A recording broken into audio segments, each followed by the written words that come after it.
आप देख रहे हैं आपका अपना सिटी चैनल।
आज बाबा ने हमारे बीच दो मुख्य अतिथियों का स्वागत करने का मौका दिया है। तो हमारे पहले मुख्य अतिथि जो आप सबसे बड़ा परिचित चेहरा है, जिला परिषद की अध्यक्षा श्रीमती नीलम जी पधार चुकी हैं। तो उनका हम हृदय की गहराइयों से स्वागत करते हैं और आप सभी से अनुरोध है कि जोरदार करताल ध्वनि से उनका स्वागत करते हैं। तो और ये हमारे ही परिवार की सदस्य भी हैं, ये अभी अभी हमें जानकारी मिली दीदी जी से, तो हम बहुत गौरवान्वित महसूस कर रहे हैं मैम अपने बीच में आपको पाकर।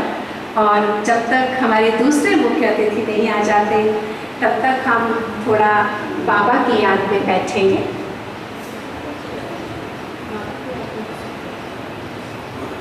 बस वो कुछ ही पलों में आने वाले हैं, तब तक हम भाई जी गीत चलाएंगे।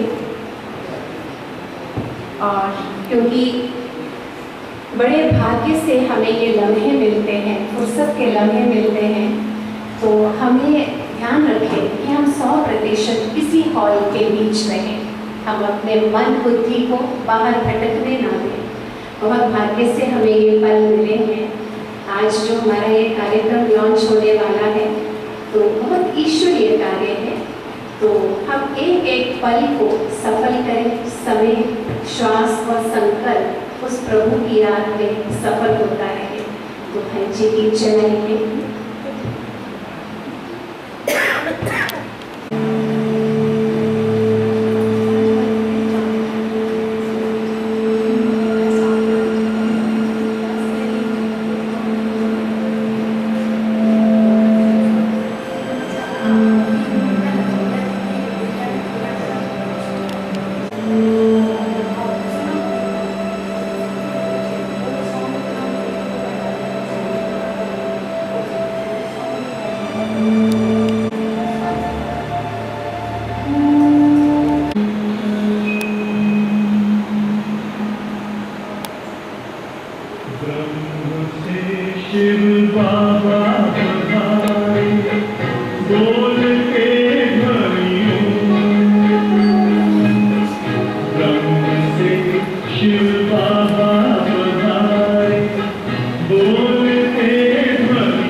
ब्रह्मा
तो मेरा अनुरोध है ब्रह्मा कुमारी दुर्गा बहन जी से कि कृपया वो मंच पर आए और हमारे आए हुए आज के मुख्य अतिथि का बैच लगाकर सम्मान करें।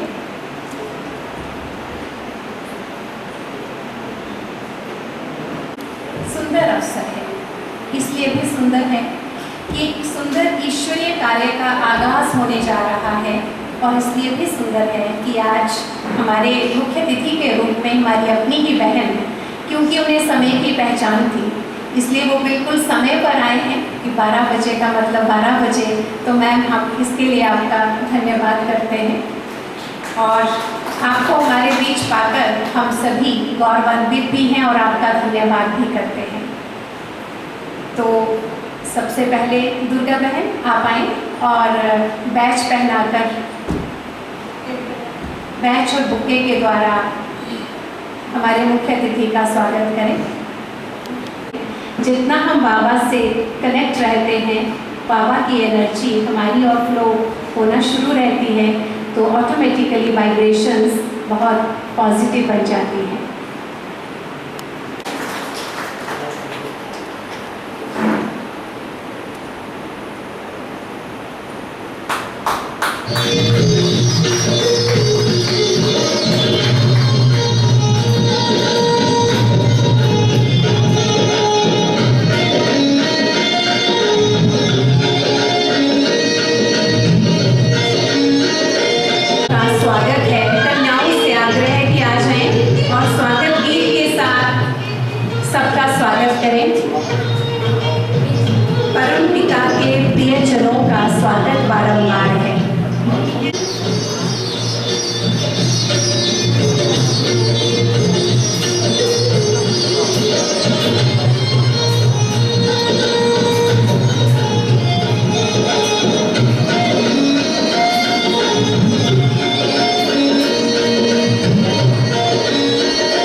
सुंदर प्रस्तुति।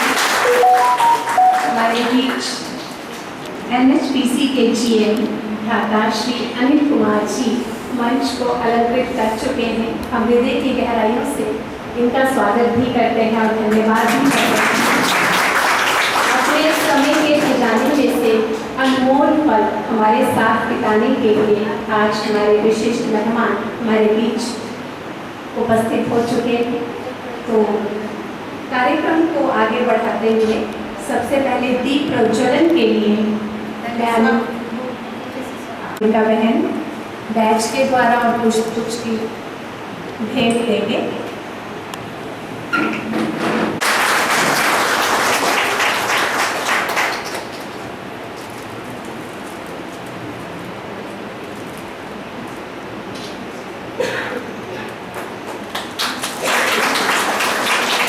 आपके आने से हमारे कार्यक्रम की रौनक भी बढ़ी है और शोभा भी बढ़ी है। तो कार्यक्रम को आगे बढ़ाते हुए दीप प्रज्वलन, जैसे कि हर शुभारंभ से पहले दीप प्रज्वलन की एक रिवाज है, तो उसे पूरा करने के लिए मैं आमंत्रित करूंगी अपने मुख्य अतिथियों को, हमारे आदरणीय दीदी जी को और हमारे हेमानंद भाई जी को और सोनी भाई जी को, कि कृपया वो मंच पर आएं और दीप प्रज्वलन से आज के इस नशा मुक्त अभियान के शुभारंभ कार्यक्रम को शुरुआत करें।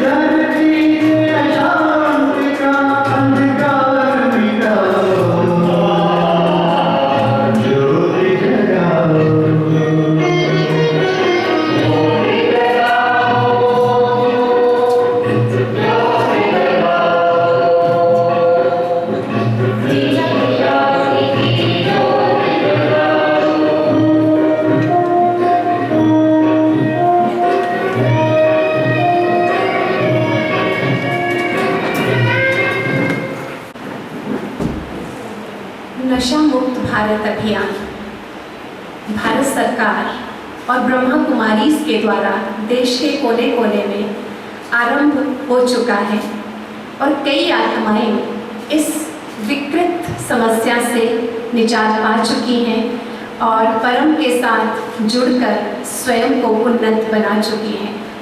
इसी अभियान के तहत मेरा चंबा नशा मुक्त चंबा तो आज से ब्रह्मा कुमारीज के द्वारा भी आगाज किया जाता है। और क्योंकि हम सब जानते हैं कि नशा करने की लत किन आत्माओं को पड़ती है, जो मानसिक रूप से वीक होती है, कमज़ोर होती है, तो केवल अध्यात्म के द्वारा ही इस कमज़ोरी से हम उन्नत हो सकते हैं, इस कमज़ोरी से बच सकते हैं और अपने आप को बलवान और सशक्त बना सकते हैं। तो जैसे अगर एक ट्रेन के द्वारा एक्सीडेंट हो जाए, बस के द्वारा एक्सीडेंट हो जाए और उसमें 100-200 मनुष्यों की जान चली जाए तो स्ट्राइक कर दी जाती है और जो उसके निमित्त मंत्री होते हैं या स्टाफ होता है उससे रेजिग्नेशन डिमांड किया जाता है। लेकिन शायद आप सबको ये पता होगा कि पूरे देश में हर साल 80 लाख लोग केवल धूम्रपान की लत के कारण अपनी जान गंवाते हैं और हमारे भारत में 13.5 लाख लोग इस नशे की केवल धूम्रपान के कारण अपने इस सुंदर जीवन को भेंट कर चुके हैं। तो कितनी ये आज विकट समस्या बन चुकी है, एक वैश्विक समस्या, ग्लोबल समस्या बन चुकी है। तो कितना हमें जागृत रहने की आवश्यकता है, कितना हमें आत्माओं को सशक्त बनाने की आवश्यकता है, जन जन तक पहुंचने की आवश्यकता है। हर एक ब्रह्मा कुमार और ब्रह्मा कुमारी को आज जागना होगा, कोने कोने तक पहुंचना होगा और उस परम पिता परमात्मा की जो अनंत शक्तियां हैं, उन शक्तियों के द्वारा इस वैश्विक समस्या को इस धरा से विदाई देनी होगी। तो ये हम सबकी जिम्मेवारी है। तो अभी मैं अपने हम सबके दिलों पर राज करती हैं हमारी दीदी जी, परम आदरणीय राजयोगिनी तपस्विनी सोनिया दीदी जी से आग्रह करती हूँ कि वो मंच पर आएं और ब्रह्मा कुमारीज के द्वारा जो जो देश प्रदेश में ये मुहिम चली है उसके बारे में परिचय दें परम श्रद्धेय सोनिया दीदी जी। ओम शांति। परमपिता परमात्मा की प्रिय संतान, मेरे भाइयों और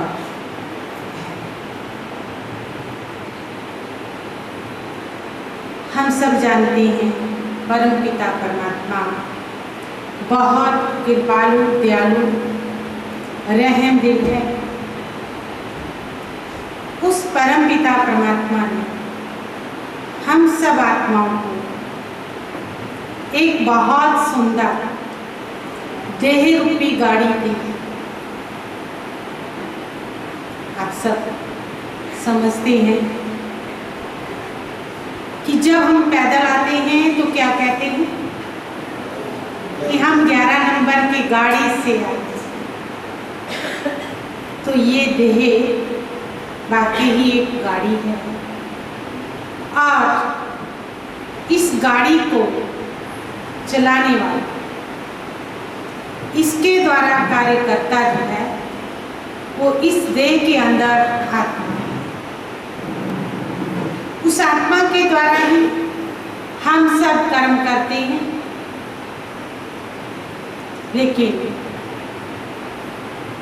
आप देखते हैं कि आज इस देह रूपी गाड़ी की हम वैल्यू नहीं समझते। वैज्ञानिकों के मुताबिक इस देह रूपी गाड़ी की कीमत कम से कम 220 करोड़ रुपया। वैज्ञानिकों के मुताबिक इस देह रूपी गाड़ी की कीमत 220 करोड़ रुपया है। हम लोग 10-12 लाख की गाड़ी लेते हैं, कितनी हिफाजत से रखते हैं।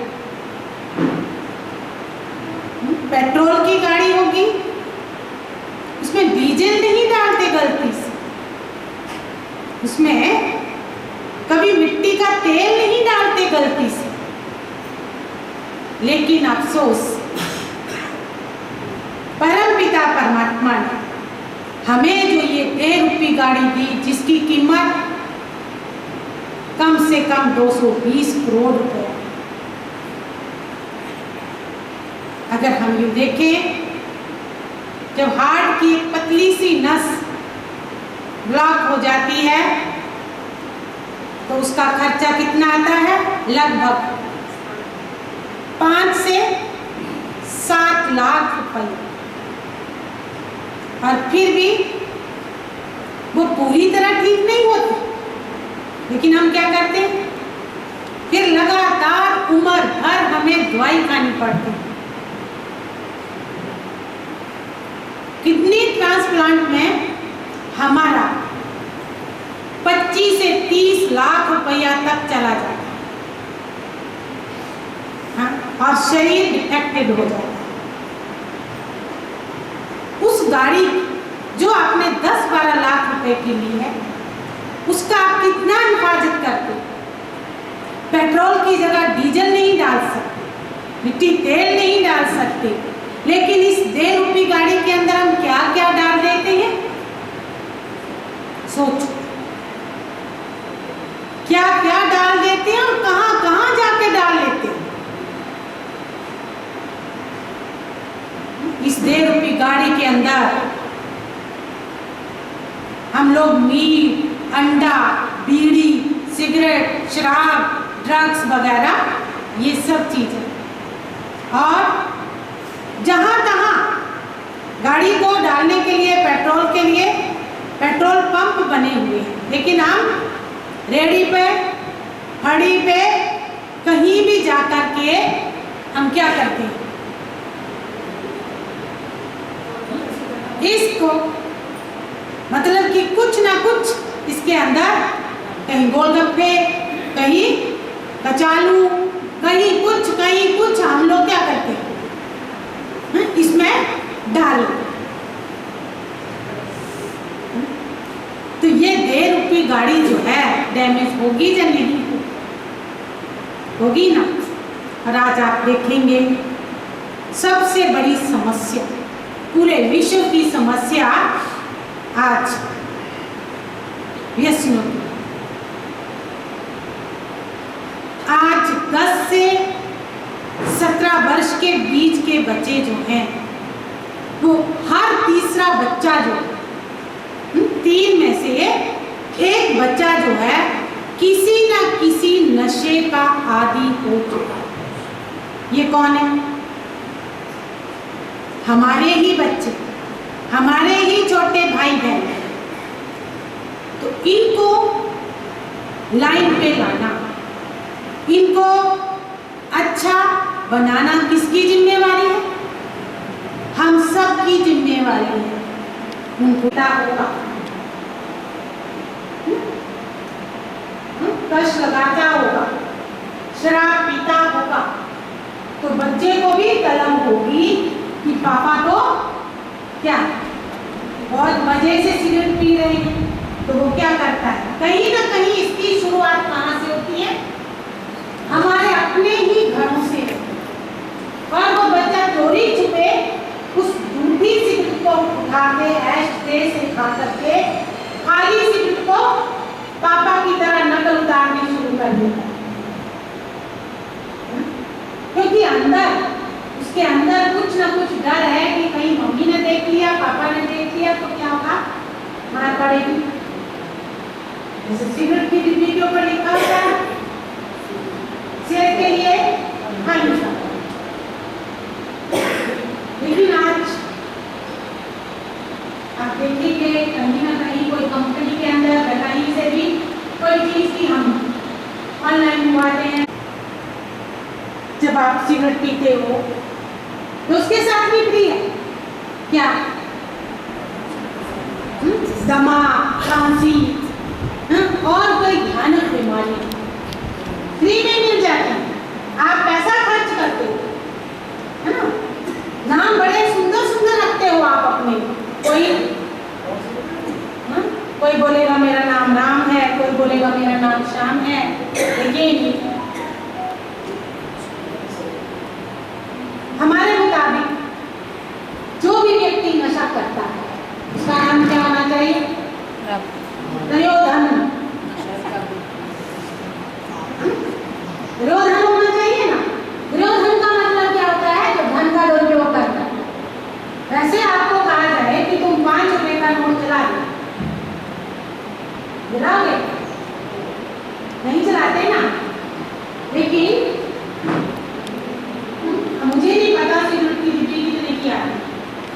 आज आप देखेंगे भले ही हम अंग्रेजों की जंजीरों से छूट गए, लेकिन आज सिगरेट का गुलाम बन गया।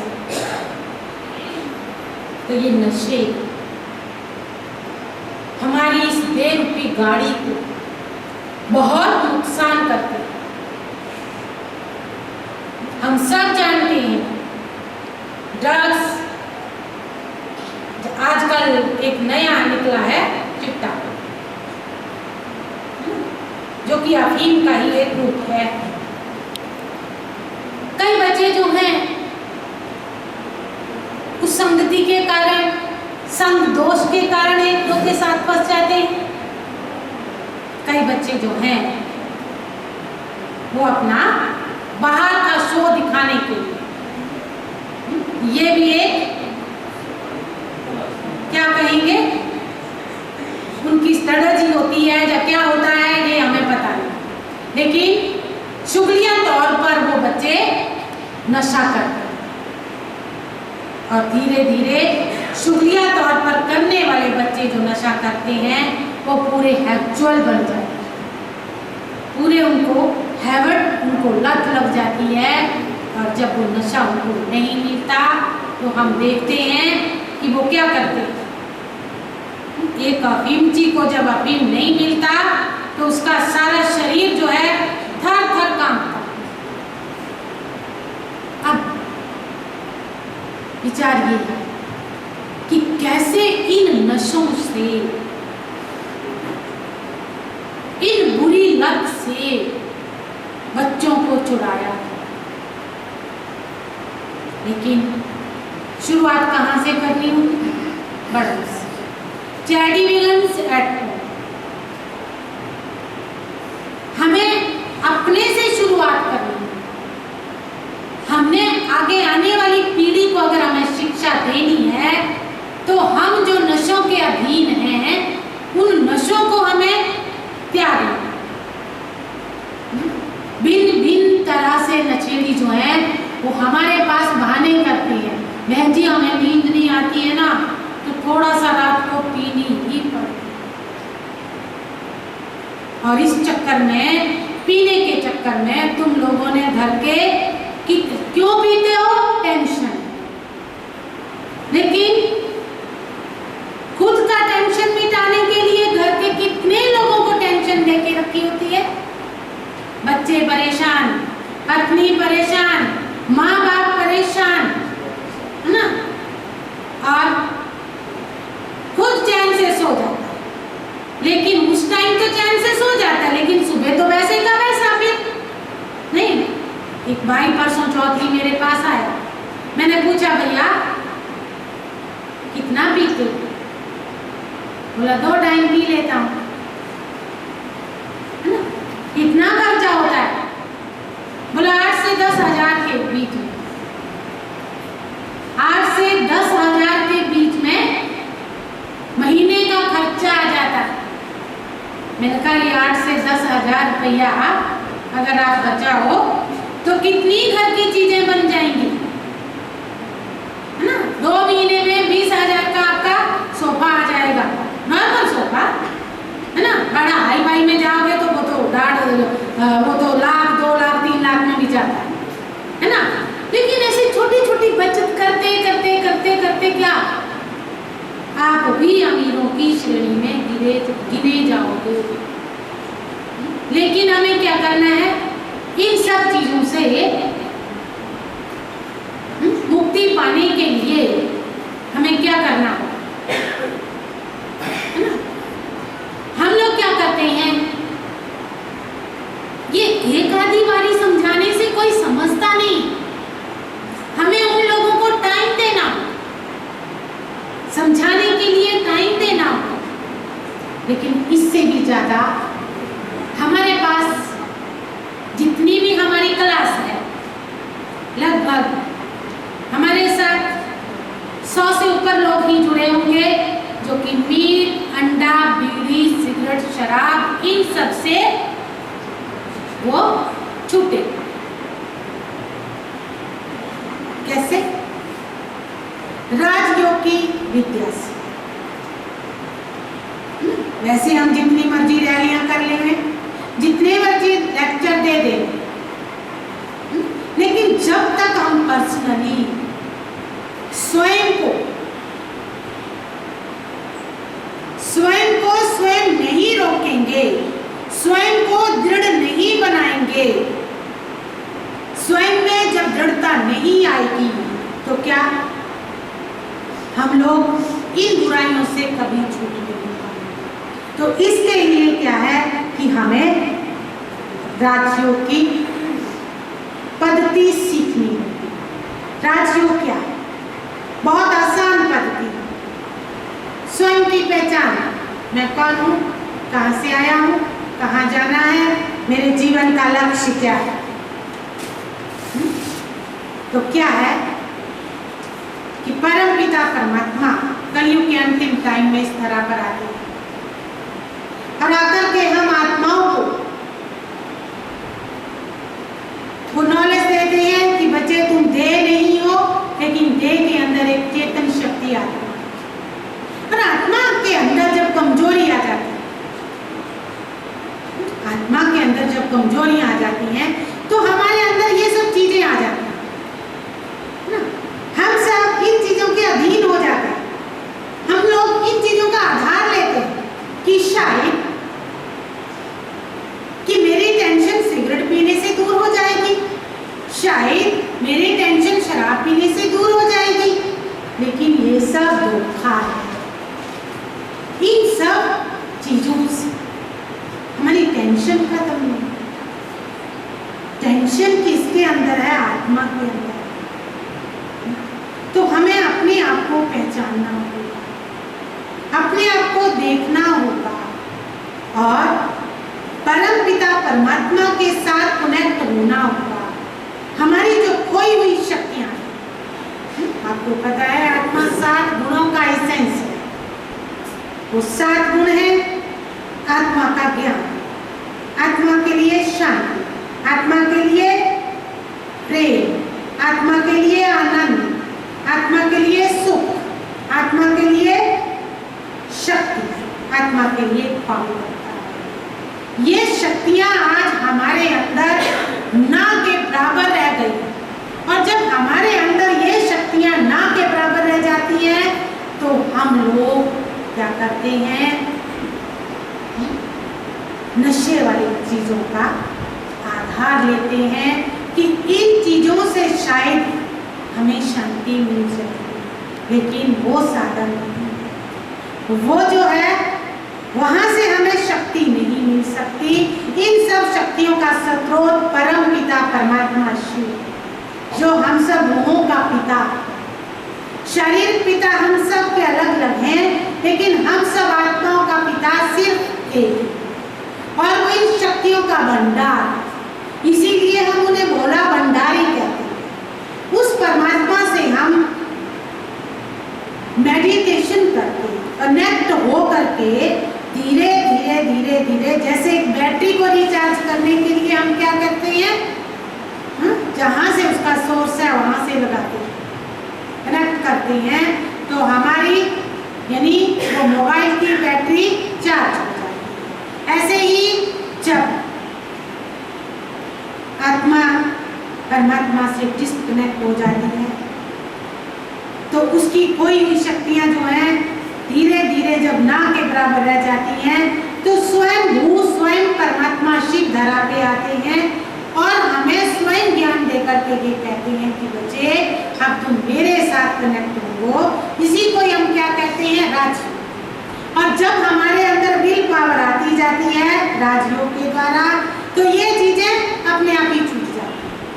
हम किसी से कुछ नहीं छुड़ाते, कभी कभी नहीं छुड़ाते, लेकिन अपने आप ही हमारे भाई बहनें इन चीजों को त्याग देते हैं और वो अपने आप ही अच्छे बन जाते हैं। तो हम सब यही चाहते हैं कि हम आज यहाँ से व्यसन मुक्ति की लॉन्च कर रहे हैं ताकि हम अगला कार्यक्रम जो है सही ढंग से कर सकें, क्योंकि हमें अब बहुत सारे कॉलेजेस, बहुत सारे स्कूल, बहुत सारी संस्थाओं के अंदर यानी कि जहाँ जहाँ भी बच्चे छोटे छोटे या बड़े बड़े जो भी हैं उन सब के बीच जाकर के हमें उनको ये आध्यात्मिक नॉलेज देनी है और साथ ही हम इस शहर के अंदर इतना तो हम करें कि मेरा चंबा व्यसन मुक्त हो जाए। तो जगह जगह पर हम रैलियाँ भी करेंगे और जो भी जहाँ भी कॉलेजेस वगैरह ITI के, तो आप सब हमारे भाई बहनें हमें सहयोग देंगे। इतनी मैं आप सबसे ये इच्छा करती हूँ। बहुत सुंदर उद्बोधन जी के द्वारा की जो लघु नाटिका उन्होंने तैयार की है, तो कुमारियाँ अभी लेकर आ रही हैं एक सुंदर सी लघु नाटिका नशा निवारण के ऊपर। आ जाएं, आप करतल ध्वनि से कुमारियों का साहस बढ़ाएं।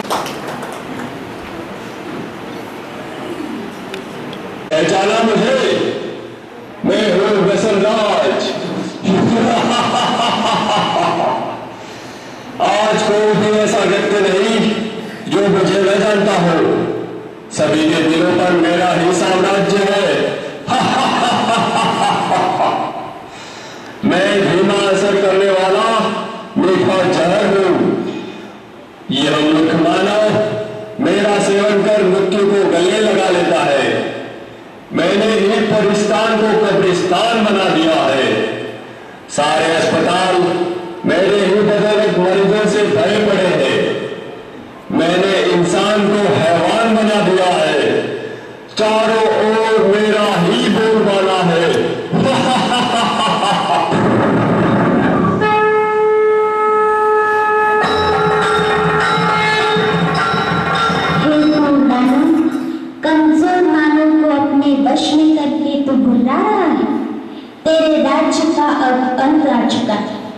तेरे पापों की अब अति हो चुकी है।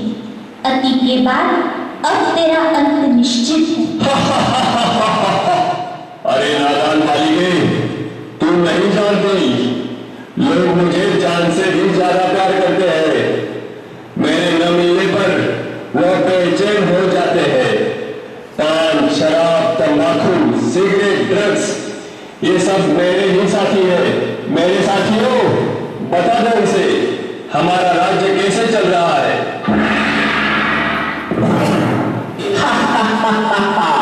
मैं हूँ तंबाकू, कर देता सबके दिल को बेकाबू। मैं ही सबसे ज्यादा प्रसिद्ध हूँ, समझा क्या? मुझे हर गली, हर नुक्कड़ पर बड़े ही सस्ते दामों में कोई भी हासिल कर सकता है, बड़ी आसानी से। इसलिए तो छोटे बच्चे भी मेरे चंगुल में फंस गए। ये दादा और सुनना, मैंने सभी गालों को गलाकर जबड़ों को ऐसा चीर कर रख दिया है जो मानव अपने मुख में अन्न खाने वाला भी नहीं डाल पाते। जानते हो क्या सभी, मुझसे होने वाली मृत्यु की संख्या के कारण आज सारे विश्व में भारत का नाम तीसरे स्थान पर है। जवानों के चेहरों की रौनक बुढ़े बंद दे मैंने तेरे मुल्क की आमद है अपने लिए।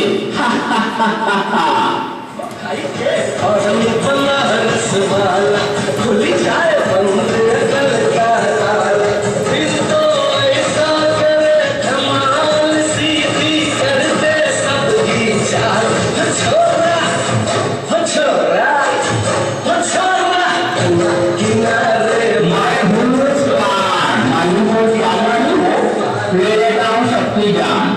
दिखने में तो हरा छोकरा हो जाता हूँ लाल। आज सारे भारत में ऐसा कोई कोना नहीं बनेगा जहाँ मेरी पिचकारी का रंग न लगा हो। प्लेटफार्म हो या सड़क, ऑफिस हो या बड़े बड़े टावर, सभी मेरे रंग में रंगे हुए हैं।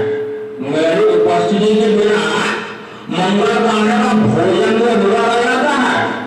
मैंने सभी के मौजूद से चमकने वाले दांतों को खून में जो लाल कर दे, मसूरों को सड़ा कर पूरी तरह से रख दिया है।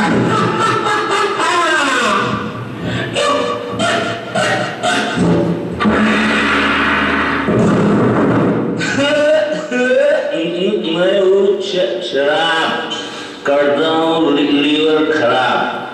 रम, बियर, विस्की, ब्रांडी, देसी, अंग्रेजी सब मेरे रूप है। पहले मनुष्य मुझे पीता है, फिर मैं मनुष्य को पीता हूँ। मेरे नशे में गाड़ी चलाने वाले को मैं जन्म का रास्ता बदल देता हूँ। पहले से लेकर सभी फंक्शन पार्टी में मेरा नंबर 1, सबको पहले शराब देंगे। आज भी सड़कों पर मेरे दुकानों की चकाचौंध देखते बनती है। घर में प्रवेश कर लिया मैंने, पति पत्नी में झगड़ा लगा लिया मैंने, परिवार को तहस नहस कर दिया मैंने।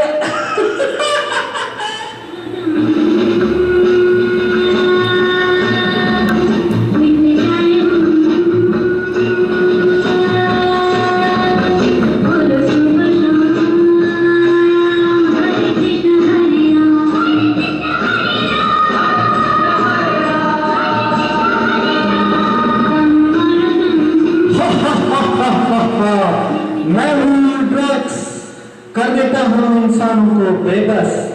हीरोइन, ब्राउन शुगर, ये मेरे ही नाम है। कोई भी स्कूल, कॉलेज मुझसे अछूता नहीं है। मैं सभी जगह गुप्त रूप में व्याप्त हूँ। इंसान मुझे पाकर भी तड़पता है और न पाने पर भी तड़पता है। मुझे प्राप्त करने अच्छे इंसान चोरी, लूटमार करने से भी नहीं हिचकिचाते। मैं ही हूँ जिसने कई करोड़पति विद्वानों को करोड़पति मूर्खमती बना दिया है।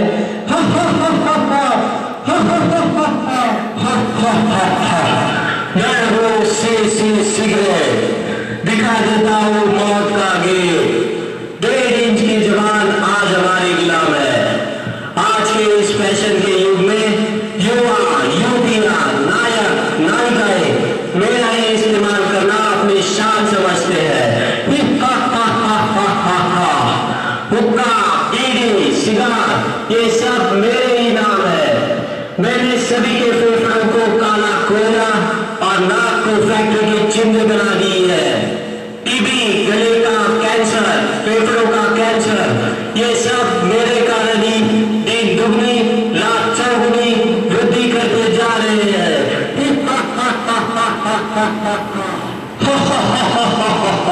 सुन लिया तुमने? मैं सर्वज्ञ हूं, मुझे हृदय का वरदान प्राप्त है, चाहकर भी मुझसे कोई नहीं छूट सकता। हे धूत, ये तेरा भ्रम है। तू नहीं जानता, सर्वशक्तिवान पतित पावन हम सभी के प्रभु पिता, जिसे कोई अल्लाह तो कोई ईश्वर या गॉड नाम से पुकारते हैं, वे स्वयं इस धरती पर अवतरित होकर अविनाशी रुद्र ज्ञान यज्ञ की रचना कर चुके हैं, जिसमें साधारण नर नारी अपने आसुरी वृत्तियों की आहुति देकर राजयोग के अभ्यास द्वारा पुनः श्री लक्ष्मी और श्री नारायण के राज्य में चलने के योग्य बन रहे हैं। हे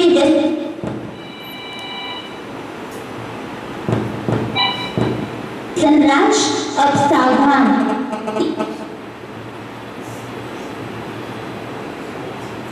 ईश्वरीय शक्ति के आगे तेरी सारी शक्तियां खत्म होने वाली हैं।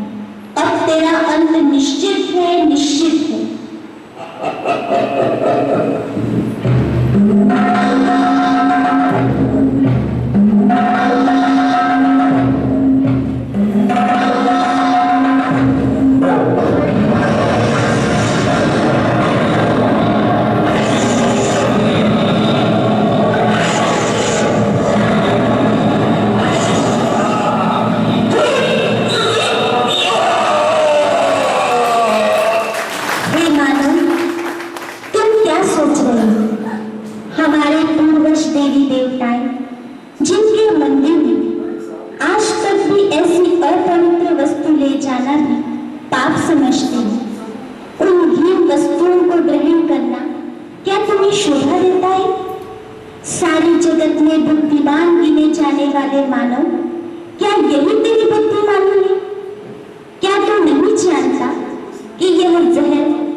समय को तो कितना भी रोके लेकिन रुकता नहीं है। कार्यक्रम को कितना भी लंबा बढ़ाया जा सकता है, लेकिन हमारे पास समय की सीमा है।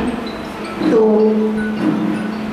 मैं रिक्वेस्ट करूंगी हमारी जिला परिषद की अध्यक्षा श्रीमती नीलम जी से कृपया मंच पर आएं और हमें अपने आशीर्वचनों से अनुग्रहित करें। परम पिता परमेश्वर के श्री चरणों में प्रणाम।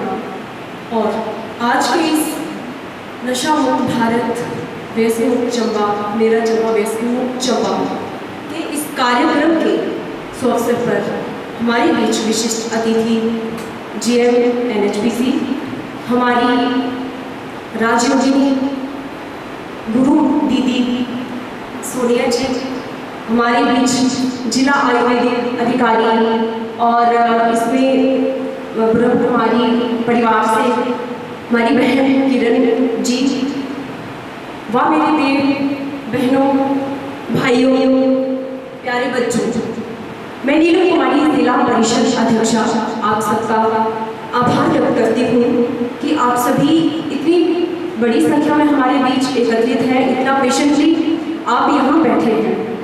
ज़्यादा टाइम मैं नहीं लूँ, ऐसे मैं कोशिश करूँगी, पर कुछ चीज़ें जो मेरे दिमाग में थी मैंने फ़ोन में जल्दी से टाइप कर ली कि मैं भूल ना जाऊँ।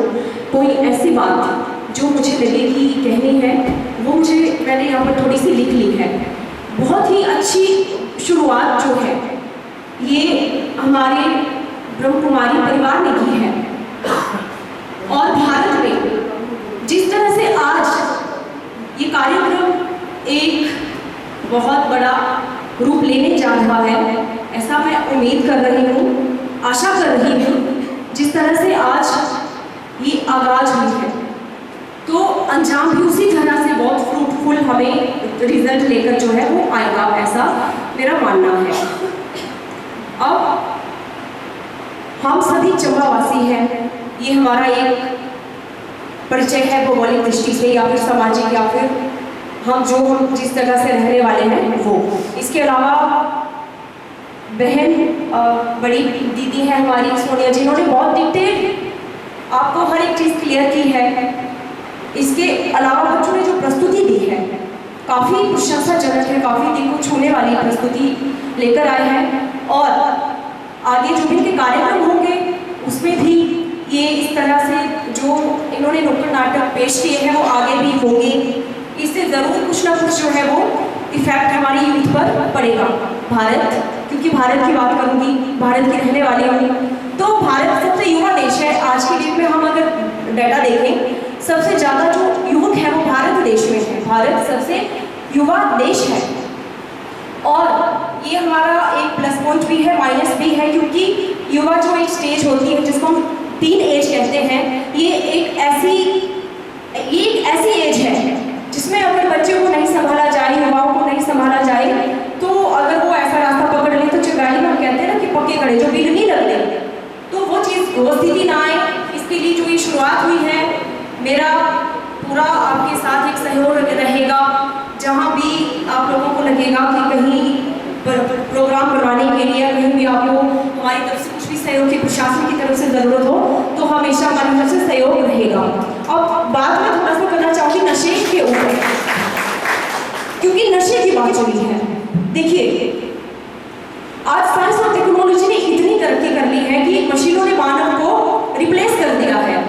ये ना माइक इको कर रहा है, थोड़ा सा इको इसकी बात करें। आज की डेट में ना आप देखें, फोन सबसे बड़ा नशा आज जो युवाओं में है ना वो फोन का है। नो डाउट, जो जिस नशे की बात की है वो तो बेसिक नशे है, वो तो है ही नशे की श्रेणी में प्रथम है, प्रायोरिटी पे है। लेकिन फोन हम एक ऐसा नशा बन के उभर रहा है जिसको हम निगलेक्ट नहीं कर सकते, जिससे बुजुर्ग क्या, युवा क्या, छोटे छोटे बच्चे, ऐसे भी केसेस सामने आए हैं कि बच्चे खाना भूल गए। बच्चे, एक बच्चा है जिसका भी ट्रीटमेंट चला है चंडीगढ़ में, कभी पैसे परिवार से मिली, जो बच्चा इतना फ़ोन देखता था, मदर इतना काम में बिजी रहती थी, बच्चे को फ़ोन दे रखा, घर में वो औरत अकेली थी, काम करती रहती थी, खाना बना रही है, बर्तन धो रही है, बच्चे को फ़ोन पकड़ा दिया। अब ऐसे में बच्चा इतना बीमार हो गया, ना वो खा पा रहा है, ना वो बोलना भूल गया है, उसके दिमाग को मैसेज ही नहीं जा रहा है कि उसको भूख लगी है या उसको प्यास लगी है, उसको यूरिन पास करना है, मीन्स कि उसको कुछ भी पता नहीं चल रहा है। एक रियल मैं मतलब बता रही हूँ, जो एक पर्सनली मैं ऐसे परिवार से मिली हूँ। और देखिए, साइंस और टेक्नोलॉजी ठीक है, अच्छी बात है एडवांस होना, बट हम इतना भी एडवांस ना हो जाए कि हम अपनी जड़ें ही काट दें। हमारी संस्कृति, हमारी जड़ें हैं, हम अगर जिस धर्म से हम जुड़े हैं, वैसे तो धर्म पक्ष में मैं वैसे बात नहीं करना चाहती हूँ, लेकिन सनातन धर्म से हम जुड़े तो उसकी अगर बात करें तो हम लोग कहीं ना कहीं हम अपनी जड़ों को खुद काट रहे हैं। हमारे ही धर्म में देखिए, सनातन एक ऐसा मतलब विश्वगुरु भारत क्यों कहा जाता है भारत को, ऐसे ऋषिमुनि हमारे बीच हुए हैं जिन्होंने आंख बंद करके फ्यूचर में क्या होगा वो पहले जैसे रामायण लिख दी थी, जैसा हमने मतलब सुना या पढ़ा है शास्त्रों में, कितना सच है वो नहीं पता, लेकिन जितना हमारा मानना है, तो ऐसे ज्ञानी थे कि वो बैठे बैठे वो बता देते थे। ना उस टाइम की साइंस, गूगल की जरूरत ही नहीं थी, चलते फिरते गूगल थे वो, इतनी उनकी स्थितियाँ थी इतना आत्मज्ञान था। आत्म की जब हमारा बल कमजोर हो जाता है, जब हमारा आत्मबल गिर जाता है, मनोबल गिर जाता है, आत्मबल गिर गया हमारी आत्मा कमजोर हो गई, हमें इतनी शक्ति नहीं बची कि हम तनाव को फेस कर सकें, विपरीत परिस्थितियों को फेस कर सकें। ऐसे में पहले लोग क्या करते थे, नशे का सहारा लेते थे। आज के डेट में क्या होता है, स्टेटस पे स्टेटस, रील्स बन रही हैं, शॉर्ट्स बन रहे हैं। आज के डेट में हमारी बहू, हमारी बेटियां, हमारी बच्चियां अपना अंग प्रदर्शन करने में कोई शर्म महसूस नहीं कर रही हैं। खुद ही वो मतलब एक उन्होंने जरिया ही बना लिया, ऐसा उनको एक क्रेज हो गया, ऐसा एक नशा लग गया है मोबाइल फोन का। मोबाइल ने देखी पहले रेडियो खाए, टेलीविजन खाए, धीरे धीरे मोबाइल ने सब कुछ इंसान को भी खा रहा है। आज एक टाइम था, जॉइंट फैमिलीज थी ना हमारी, कि हम इकट्ठे बैठे हैं, कोई बाहर से आया है, कोई ऐसा, तो हम इकट्ठे उसको सुनते थे, अटेंशन पे करते थे।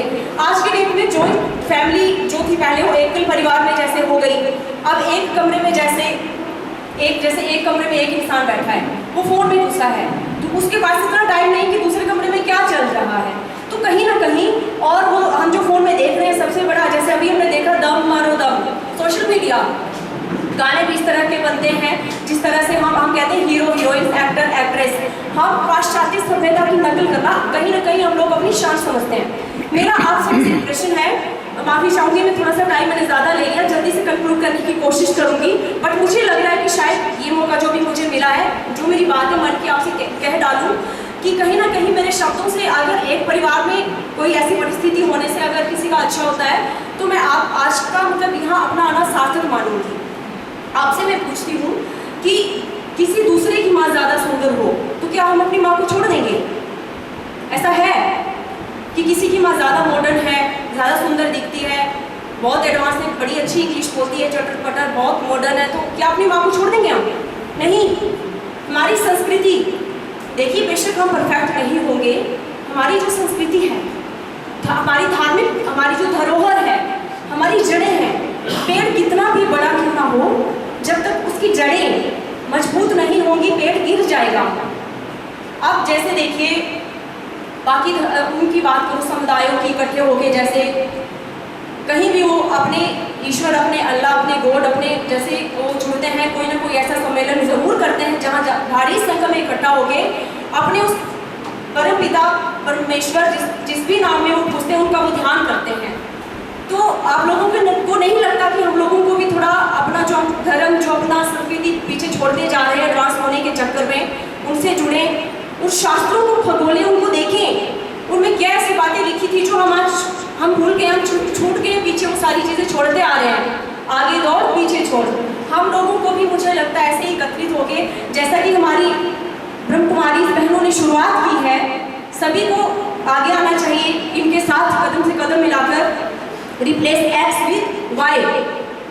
हम कहीं नशा छोड़ो नहीं होगा। हमारे बीच दीपक भाटिया जी मौजूद हैं, इनके लिए जोरदार तालियां, जो पहले इन्होंने की है चंबा में। इन्होंने ऐसा जो हमने मतलब बीएड टाइम जो चीज़ें पढ़ी थी या सुनी थी, कि एक स्कॉलर ने कहा है, मुझे मुट्ठी भर मतलब मुझे 1 दर्जन बच्चे दीजिए, उनको मैं या तो चोर बना दूंगा या तो मैं उनको बहुत महान इंसान बनाऊंगा। तो देखिए, उस तरह से उन्होंने चंद बच्चे मीन्स कि वो चंद से बढ़ते बहुत बड़ा इन्होंने एक मतलब ऐसा आगाज चंबा में किया है कि वो बच्चों को जैसे वो सारी चीज़ें जो बच्चे को बेसिकली मिलनी चाहिए, चाहे ध्यान हो, चाहे ज्ञान हो, संस्कार हो, योगा हो, टेक्नोलॉजी से भी उनको जोड़ रहे हैं, वो हर एक चीज़ कर रहे हैं। तो उनके प्रयास को हमें भी अप्रिशिएट करना चाहिए।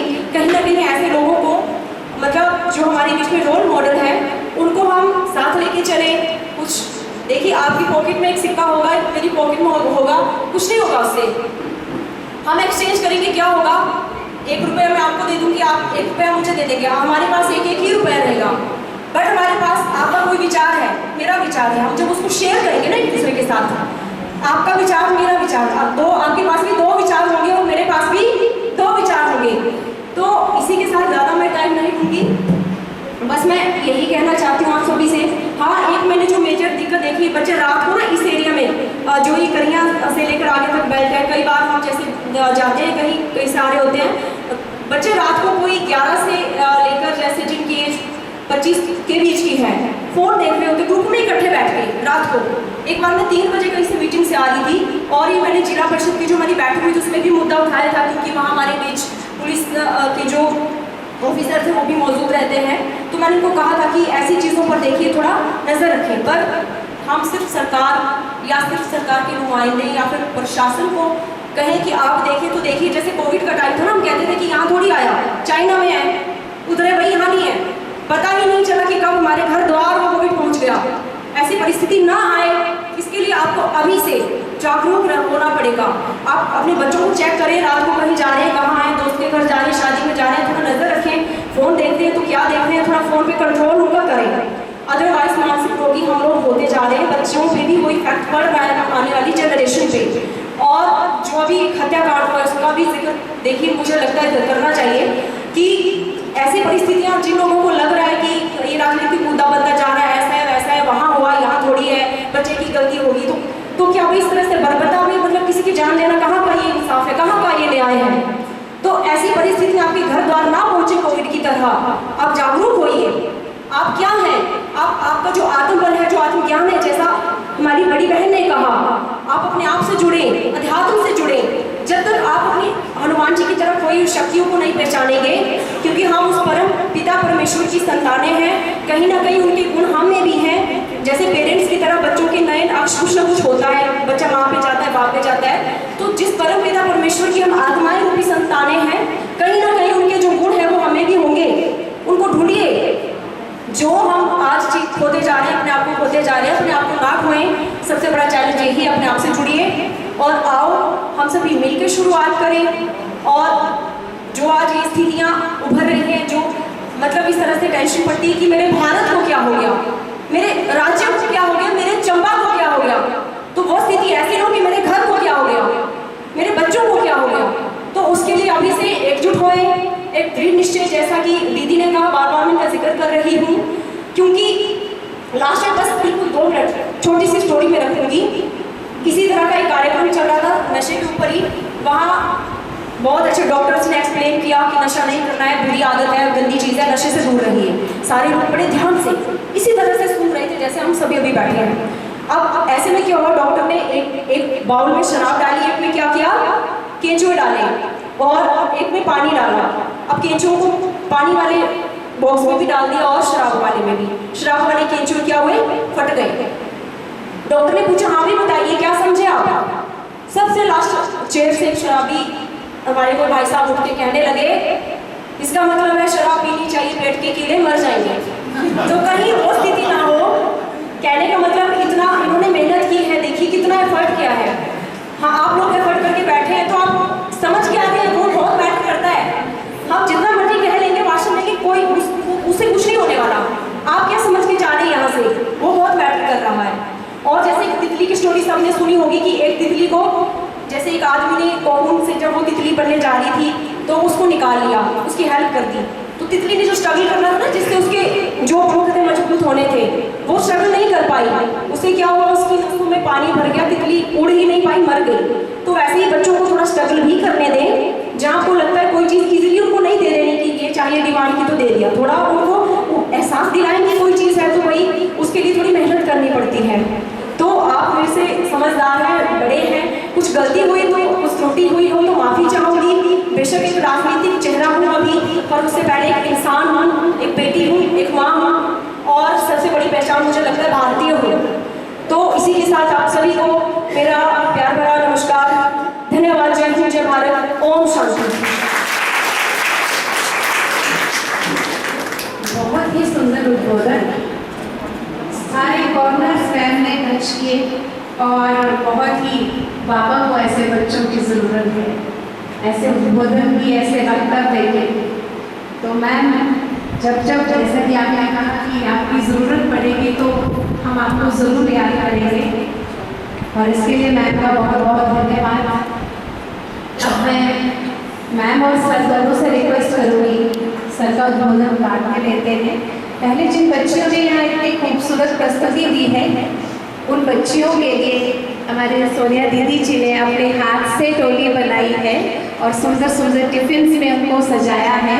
तो वो आकर लेंगी बच्चियाँ मैम से, दीदी से और सर से रिक्वेस्ट रहेगी तो बच्चियों को ये छोटे छोटे गिफ्ट देंगे। आप बारी बारी से आप पूछेंगे। बिल्कुल 2 मिनट छोटी सी स्टोरी में रखूंगी। किसी तरह का एक कार्यक्रम चल रहा था नशे के ऊपर ही। वहाँ बहुत अच्छे डॉक्टर्स ने एक्सप्लेन किया कि नशा नहीं करना है, बुरी आदत है, गंदी चीज़ है, नशे से दूर रहिए। सारे लोग बड़े ध्यान से इसी तरह से सुन रहे थे जैसे हम सभी अभी बैठे हैं। अब ऐसे में क्या हुआ, डॉक्टर ने एक बाउल में शराब डाली, एक में क्या किया, केंचुए डाले और एक में पानी डाला। अब केंचुओं को पानी वाले बॉक्स में भी डाल दिया और शराब वाले में भी। शराब वाले केंचुए क्या हुए, फट गए। डॉक्टर ने पूछा हाँ भी बताइए क्या समझे आप।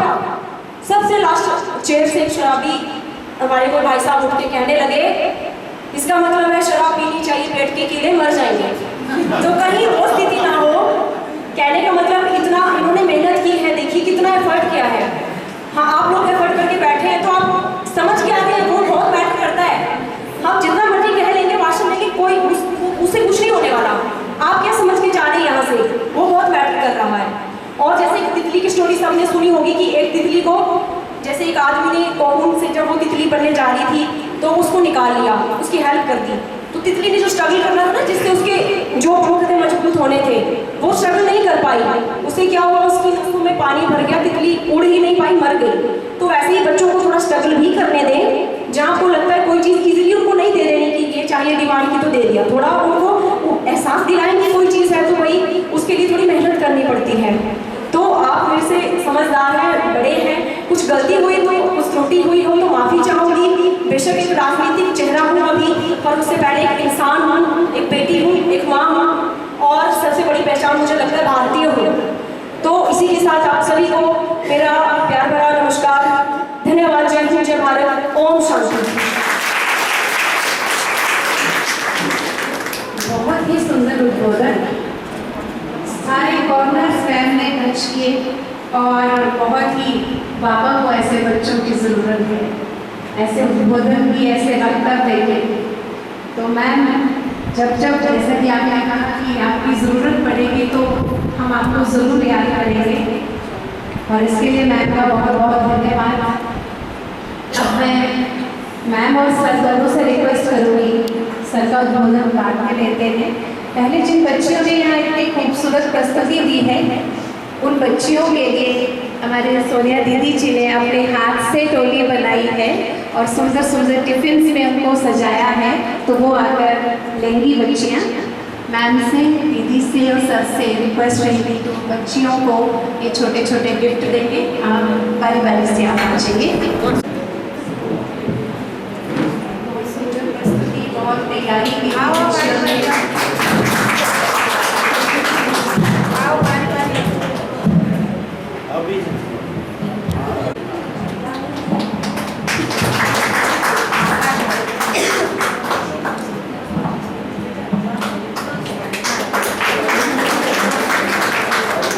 जब इस टिफिन में भोजन लेंगी तुम्हारियाँ तो बाबा की याद आएगी और जब टोली खाएंगी तो बाबा की याद आएगी। दीदी ने बड़े प्यार से अपने हाथ से प्रसाद बनाया है। तो अभी दीदी जी सौगात दे ही रहे हैं तो सौगात भी देंगे। हमारे आज के मुख्य अतिथि NHPC के GM परम श्रद्धेय अनिल कुमार जी और आज हमारे दूसरे मुख्य अतिथि जिला परिषद की अध्यक्षा श्रीमती नीलम जी को भी ईश्वरीय सौगात देंगे। मेहमान तो बहुत बन के गए होंगे, चीफ गेस्ट भी बनकर गए होंगे, ये बहुत बड़े सौभाग्य की बात है। तो लक्ष्मी नारायण बनना हम सबके जीवन का उद्देश्य, लक्ष्य, तो वही लक्ष्य मैम को दिया है दीदी जी ने जी। बहुत बहुत धन्यवाद। समय काफ़ी आगे जा चुका है तो मेरा करवत निवेदन रहेगा हमारे NHPC के GM भ्राता अनिल कुमार भाई जी से, कृपया वो मंच पर आए और अपने आशीर्वचनों से हमें अनुग्रहित करें।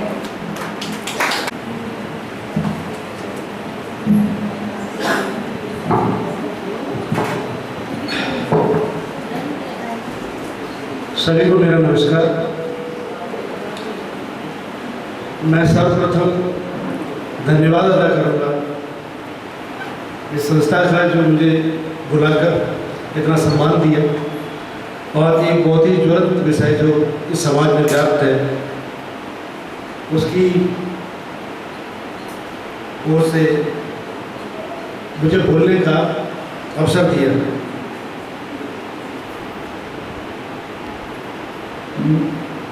बोलने से पहले मैं मंच पे आसीन राजयोगिनी मनीषी बीके सोनिया दीदी जी का और जिला परिषद अध्यक्ष जिन्होंने अभी बहुत ही ओजस्वी भाषण दिया है और उनका उद्बोधन बड़ा प्रेरणादायक है, श्रीमती नीलम जी, और जो संचालन मंच का कर रही हैं आयुष के केयर अधिकारी श्री किरण जी, हमारे बीच जितने इस संस्था से जुड़े हुए भाई, सम्मानित महिलाएं और बच्चे,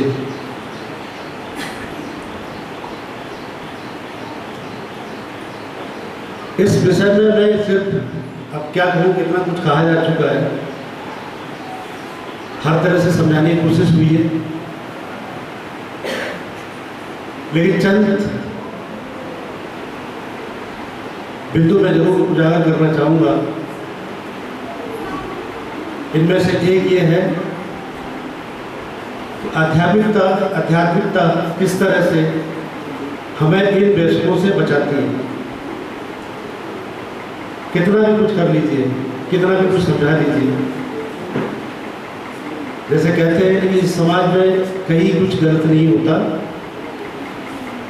हिंदी में, इंग्लिश में एक प्रोवर्ब है, नथिंग इज गुड और bad but thinking makes it so.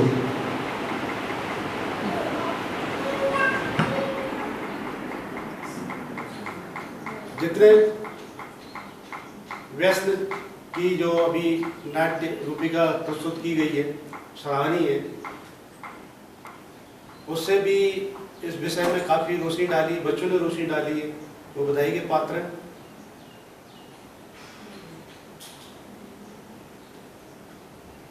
हर चीज का जो व्यसन है वो हमारे मानस पटल से शुरू होता है। अगर व्यक्ति का मानस पटल सही नहीं है तो वो इन व्यसनों की तरफ आकर्षित हो जाता है। इसमें होता क्या है, जिसका मानस कमजोर है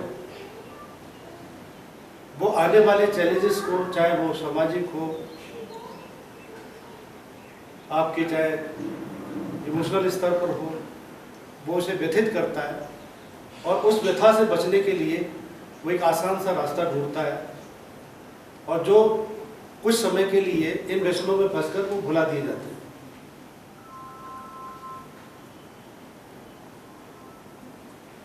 अब जैसे जिला अध्यक्षा श्रीमती नलिनी जी ने एक मोबाइल का एग्जाम्पल रखा कि वो भी एक तरह का नशा है, रूप का नशा है, पद का नशा है, धन का नशा है। जो ये नशे हैं आदमी के अंदर एक ईगो को प्रमोट करते हैं। जो ये ईगो होती है, इसी को डाइल्यूट करने के लिए अध्यात्म है, स्पिरिचुअलिटी है। जब हम स्पिरिचुअलिटी से जुड़ जाते हैं तो हम इसी अहंकार को कम करते हैं। जब ये अहंकार कम होता है तो हमारे अंदर एक शांति व्याप्त होती है जो हमें इन व्यसनों से दूर रखती है। बड़ा हर्ष का विषय है, एक अध्यात्म से जुड़े हुए संस्थान ने इसका बीड़ा उठाया और नशा मुक्ति की ओर अपना एक कदम बढ़ाया। मैं चाहूंगा ये प्रयास रुके ना। एक घर सुधरेगा, एक समाज सुधरेगा, एक प्रांत सुधरेगा, एक प्रदेश सुधरेगा, अंततः एक देश सुधरेगा। छोटी सी कोशिश बहुत बड़ा परिवर्तन ला देती है और ये परिवर्तन हमारे घरों से शुरू होता है, हमारे बहनों द्वारा शुरू होता है, हमारे बच्चों द्वारा शुरू होता है। हमने कई बार देखा, किसी बिटिया ने, किसी बेटी ने अपने फादर को एक बार कह दिया, पापा ये क्या करते हो? कोई कहे ना कहे, लेकिन उस इंसान के तहत जरा भी संवेदनाएं हैं तो वो इसको अंदर तक चोटिल करती हैं और वो कोशिश करता है इसको छोड़ने के लिए। बहन माएँ भी अगर आगे कदम बढ़ाती हैं, ये बढ़ता तभी है जब अगर माएँ और बहनें इस कदम को रोकती नहीं है। मेरे सभी बहनों से, माँओं से, बच्चों से ये आग्रह है कि कभी शुरुआत हो तो तुरंत उसको रोकें। अब वो किस परिस्थिति में चीजें ली जा रही है वो सभी को पता है। अभी इतना ज्यादा कॉम्प्लेक्सिटी समाज में आ गई है कि हर तरह की चीजें इजाद हो रही हैं। मटेरियलिस्टिक लाइफ बहुत ज्यादा प्रिवेल कर रही है, सरफेस कर रही है, लोग उसमें व्याप्त होते जा रहे हैं।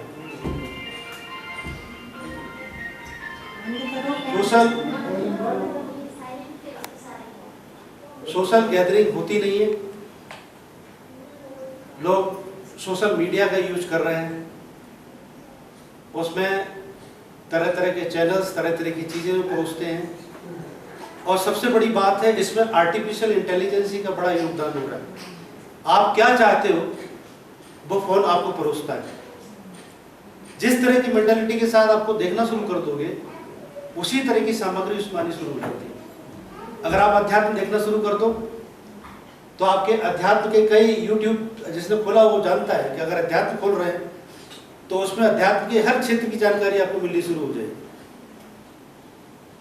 कोई बिजनेस कर रहा है, वो अगर अपना कुछ खोल रहा है तो उससे रिलेटेड सारी सामग्री उसमें पड़ी हुई जाएगी। जो पढ़ने वाले बच्चे हैं तो एक टूल है, इसे अभिशाप मत बनने दो, इसका प्रयोग करो अच्छे उपयोग के लिए। साइंस ने जो इजाद किया हुआ है वो इजाद कभी खराब नहीं होता, केवल उसका उपयोग ही हमें उसका गलत और सही बना देता है। उस समय जिस समय हमने अपनी अध्ययन किया था तो अध्ययन की सामग्री हमारे पास नहीं होती थी, हम लाइब्रेरी में चक्कर काटते थे, कहीं से ये किताब मिल जाए, कहीं वो किताब मिल जाए। आज आप मोबाइल में खोल के देखिए, वो सारी सामग्री आपको हाथों हाथ मिल जाती है।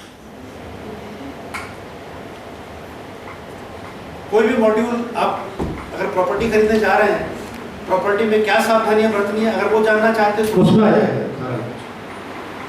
अगर आप ये जानना चाहते हो कि आपने कहाँ इन्वेस्ट करना है म्यूचुअल फंड में, उसकी सारी जानकारी केवल आपको समय देना है।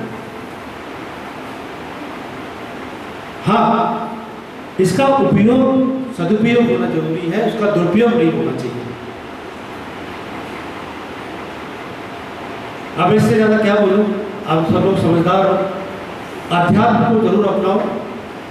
अध्यात्म के अपनाने से चित्त को, मन को, हृदय को व्यवस्थित करने में, समायोजित करने में बहुत मदद मिलती है। अगर किसी घर में एक पूजा गृह बना हो, सुबह शाम उसमें आरती हो, सुबह शाम उसमें वंदना हो, संध्या वंदन हो, सुबह की पूजा हो, मैं नहीं समझता कि उसमें किसी तरह से किसी के अंदर इस तरह के व्यसन आएंगे। हमारी संस्कृति भी यही कहती है।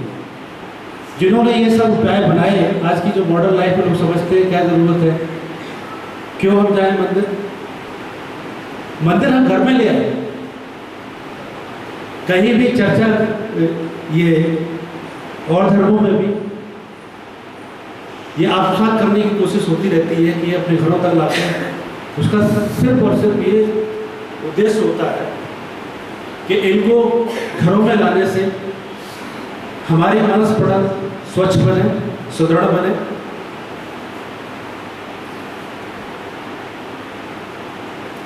तो ये आह्वान लीजिए कि घर में जो हमारी रीति रिवाज बने हुए हैं, कुछ लोग उसे कुरीतियाँ समझ के त्याग देते हैं। उन्हें कुरीतियाँ न समझें कि उन रीतियों के अंदर भी कोई एक वैज्ञानिक कारण छुपा हुआ है। हमारे तमाम तरह के जो त्यौहार मनाए जाते हैं साल भर, उसको हर्षोल्लास से लोग मनाएं। उन त्योहारों में भी कोई ना कोई संदेश छुपा होता है।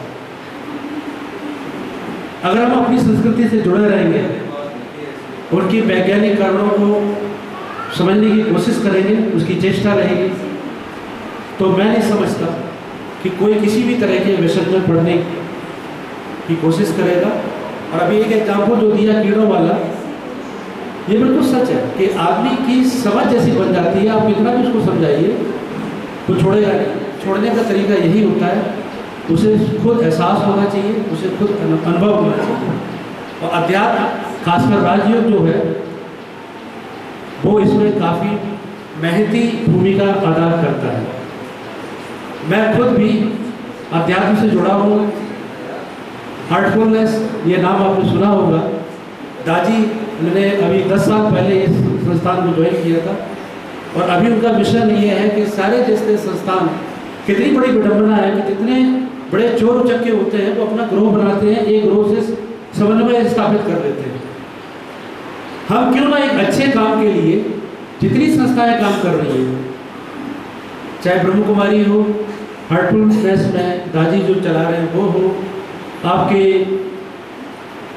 रामदेव जी जो चला रहे हैं वो संस्था हो, सब मिलके एक पटल बनाए और उस पटल से आह्वान करें। कुछ लोग किसी से जुड़े हैं, कुछ लोग किसी से जुड़े हैं। जब एक सामूहिक प्रयास होगा तो एक बहुत बड़ा आंदोलन खड़ा होगा, और इस आंदोलन से हम ना सिर्फ अपने समाज को, ना अपने सिर्फ प्रदेश को, हम अपने इस देश को बचाएंगे। ज़्यादा ना कुछ कहते हुए मैं अपने शब्दों का विराम देता हूँ। धन्यवाद।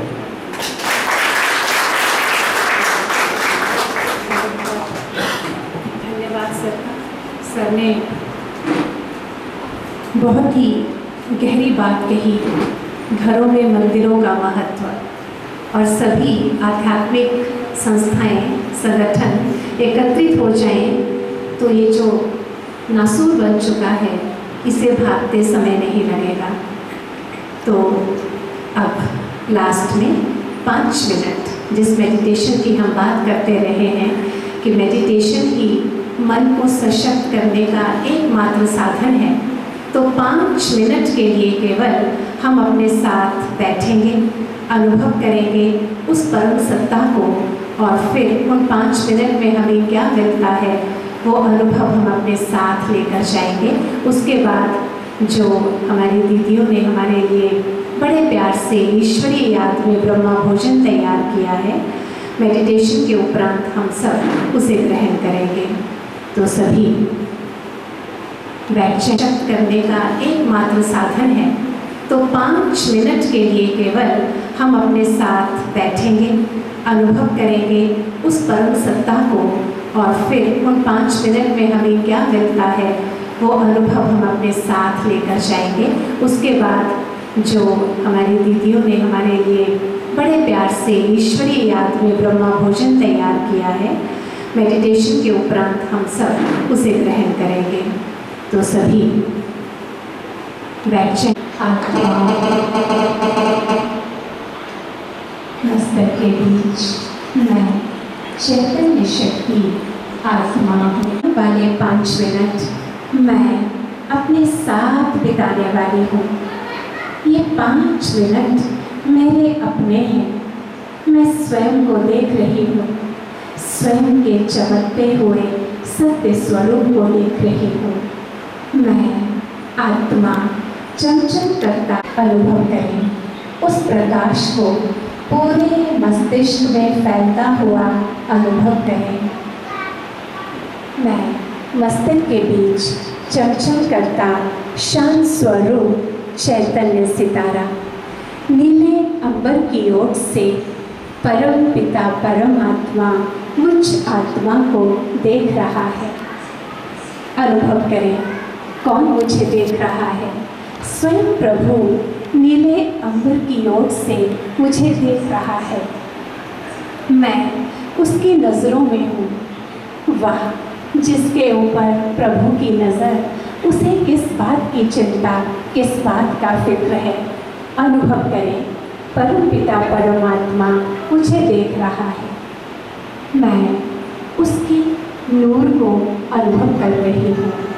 फील करें, परमात्मा नूर निरंतर मुझ पर बरस रहा है और मेरे चारों ओर परमात्मा रश्मियों का घेरा बनाता जा रहा है। फील करें, मैं सुरक्षित हूँ, उस प्रभु के नूर के अंदर सुरक्षित हूँ। स्वयं प्रभु अपनी पालना से मुझे पाल रहा है। मैं प्रभु की संतान आत्मा, वो मेरा पिता परमात्मा। मैं सुरक्षित हूँ, पद्म भाग्यशाली हूँ। शांति का झरना मुझ पर निरंतर बरस रहा है। मैं आत्मा शांत, एकदम शांत हो रही हूँ। फील करें, परमात्मा नूर को इस पूरे शरीर में फैलता हुआ अंतर चुका है। मेरी सारी अपवित्रता समाप्त हो चुकी है। मैं शुद्ध पवित्र आत्मा प्रभु नसीब हूँ, चैतन्य शक्ति हूँ। मैं शांत स्वरूप, प्रेम स्वरूप, मस्तक के बीच चमकता हुआ परमात्मा नूर हूँ, शांत स्वरूप हूँ। ओम शांति। हाथों को आपस में रब करेंगे,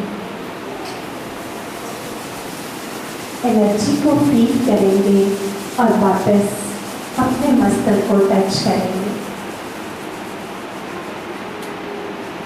एक छोटी सी प्रैक्टिस मेडिटेशन की हमने की है, इसे कितना भी लंबा समय हम बढ़ा सकते हैं। अभी सबसे पहले हमें सर से, मैन से अंदर शांति।